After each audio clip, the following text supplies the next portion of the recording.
অতঃপর তোমরা জানিয়ে রাখো, নিশ্চয় রমজান মাস আসিয়া পুষিয়াছে। অতএব আপনারা ইবাদতের মাধ্যমে এবং যাবতীয় গুনাহ হতে বাঁচিয়া থাকা এই মাসের বরকত হাসিল করুন। যেমনি ভাবে রাসূলুল্লাহ সাল্লাল্লাহু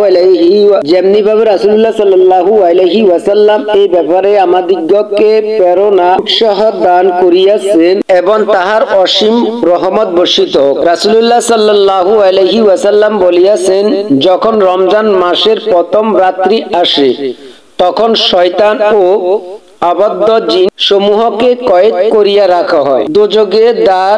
দোজখের দ্বার সমূহ বন্ধ করিয়া দেওয়া হয়। উহার একটি দরজা খোলা হয় না, পক্ষান্তরে দরজা সমূহ খুলিয়া দেওয়া হয়। সুতরাং উহা একটি দরজাও বন্ধ করা হয় না, কেননা এক ঘোষণাকারী ঘোষণা করে, হে কল্যাণ অন্বেষণকারী, সম্মুখে অগ্রসর হও, আর হে মন্দ অভিলাষী সংযত হও।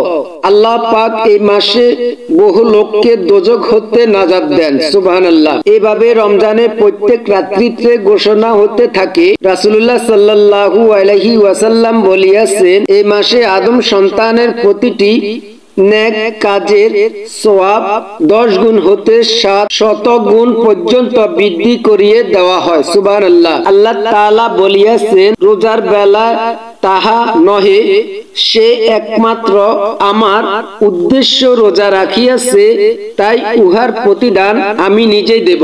সুবহানাল্লাহ।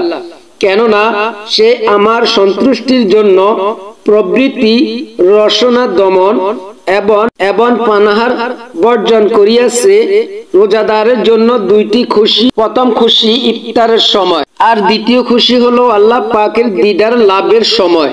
রোজাদারের মুখে ঘ্রাণ আল্লাহর কাছে মিশক আম্বার ঘ্রাণ অপেক্ষা অধিক সুগন্ধি। আর রোজা হলো ডাল স্বরূপ। যখন তোমাদের কারো রোজার দিন কাউকে গালি গালাজ করিবে না এবং সোর চিৎকার করিবে না। যদি কেউ তাকে গালি দেয় অথবা তাহাকে আক্রমণ করে, তবে সে যেন বলিয়া দেয়, আমি একজন রোজাদার, আল্লাহর কাছে প্রাণ চাইতেছি অভিশপ্ত শয়তান হতে। আল্লাহ তাআলা বলেন, এখন তোমরা বিভেদের সহিত সংগ্রাম কর এবং আল্লাহ তোমাদের জন্য যাহা লিপিবদ্ধ করিয়াছেন তাহা অন্বেষণ কর। তোমরা খাও, প্রাণ কর, যেন যে পর্যন্ত রাত্রি কালো রেখা দূরীভূত হওয়া ফজরের ভোরের সাদা রেখা প্রকাশ হইয়া উঠে, অতঃপর রাত্রি আগমন পর্যন্ত রোজা পূর্ণ কর।